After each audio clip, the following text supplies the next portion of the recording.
Muito bem, nós vamos iniciar nosso estudo na carta de Paulo a Tito. Hoje nós vamos nos primeiros versículos, aonde Paulo vai destacando a supremacia da palavra no ministério apostólico. Paulo vai abordando esse texto logo no início da carta, nos primeiros versículos. Paulo vai apresentar a sua credencial de apóstolo e eu acho interessante a forma com que Paulo apresenta duas credenciais bem importantes. Paulo fala servo de Deus e apóstolo de Jesus Cristo. Paulo, servo de Deus. Interessante pensar que essa é a primeira e única vez nas suas cartas que Paulo refere-se a si mesmo como servo de Deus. Ser servo de Deus é um termo de grande honraria, uma vez que foi usado no Antigo Testamento para se referir aos patriarcas, aos profetas, aos reis. No Antigo Testamento, Abraão, Moisés, profetas, Davi, os não israelitas que cumprem os propósitos de Deus são designados servos de Deus. Embora Paulo tenha usado esse título para se posicionar ao lado dos patriarcas e profetas, ele estava visando os judeus hereges ali de Creta. Lá no versículo 10 ele deixa isso claro. Embora isso mostra também que Paulo era propriedade exclusiva de Deus.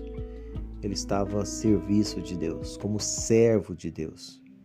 Ele faz referência a uma grande causa que ele havia abraçado: anunciar o plano de Deus, anunciando a salvação àqueles que iriam crer na mensagem do Evangelho. Mas eu quero olhar mais uma vez Paulo dizendo a expressão servo de Deus. Ao dizer servo de Deus, ele está apontando de igual forma para o fato de que aquele que no passado foi escravo do pecado, agora livre por Jesus Cristo, está a serviço de Deus, servos de Deus.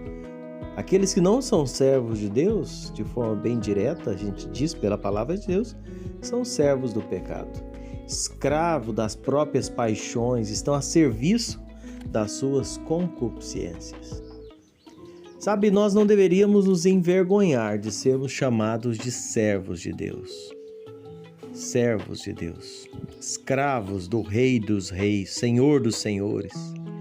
Essa posição nos coloca em associação não somente com os patriarcas, os profetas, os apóstolos, mas também com os santos anjos, com o próprio Filho de Deus. Ser chamado de servo é uma honraria. Muitas pessoas ficam procurando títulos, procurando nomenclaturas para deixá-los grandes em posições. Não há nada melhor do que sermos conhecidos como servo deste grande Deus. Paulo também se identifica como apóstolo de Jesus Cristo, e nós já falamos nessa questão de Paulo apóstolo. Paulo que recebeu do Senhor um chamado, uma comissão, uma autorização e uma capacitação sem igual para poder levar essa mensagem de salvação àqueles que precisavam ser alcançados, aqueles que iriam crer no Evangelho.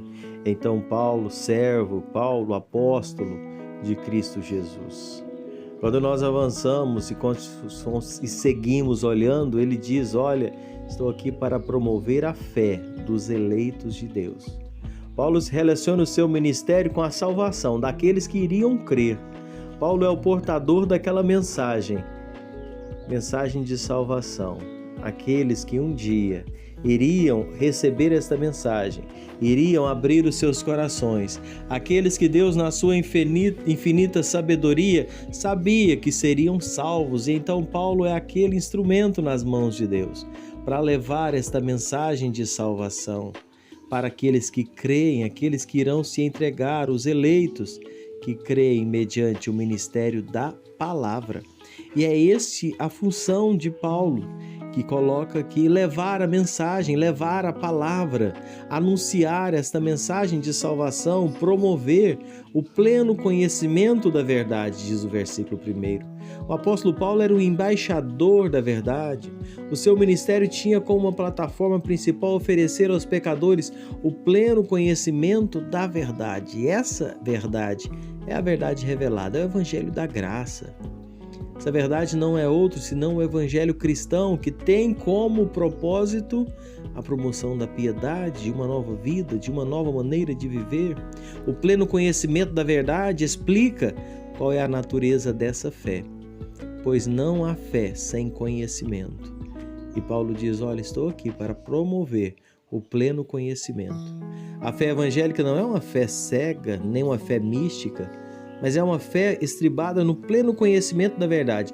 Paulo não fala de qualquer classe de verdade, mas da doutrina celestial, que vai totalmente contra a vaidade do entendimento humano. Esse é o caminho, essa é a mensagem que Paulo se coloca como aquele que está anunciando, porque existiam os falsos servos, falsos mestres, que anunciavam outra mensagem, outro evangelho, e de forma arrogante queriam ser portadores da verdade. E Paulo se coloca como portador desta mensagem que pode transformar, promover, diz a palavra, promover a vida piedosa. É este o evangelho, é um evangelho que muda vidas, é um evangelho que transforma vidas, é um evangelho que não está apenas criando religiosos, mas está promovendo uma nova vida, uma vida piedosa, uma vida transformada, uma vida que testemunha, que testifica que conheceu verdadeiramente Cristo Jesus como Senhor. A verdade de Deus não é endereçada apenas ao intelecto, mas ao coração. É uma verdade transformadora. A doutrina bíblica, ela produz transformação de vida e ela vai levar a uma vida de piedade. Ela traz luz para a mente, fogo para o coração. Ela informa e transforma. É interessante ver como Paulo se diz portador desta mensagem. E assim ele se apresenta. Sabe, nós precisamos hoje entender-nos nesta posição de servos do Senhor. Homens e mulheres que levam a preciosa mensagem do Evangelho, a mensagem de salvação em Cristo Jesus. Que Deus te abençoe grandemente. Quero agradecer a você que acompanha os nossos vídeos e pedir, se você não é inscrito ainda, clique aí em inscrever-se. Clique no sininho, você vai receber as notificações. Deixe o seu joinha, seu like, isso não te custa nada e ajuda muito o canal para que outras pessoas possam também serem alcançadas. Deus abençoe você. Fique aí desfrutando da doce paz do Senhor e até o nosso próximo encontro, se assim o Senhor nos permitir.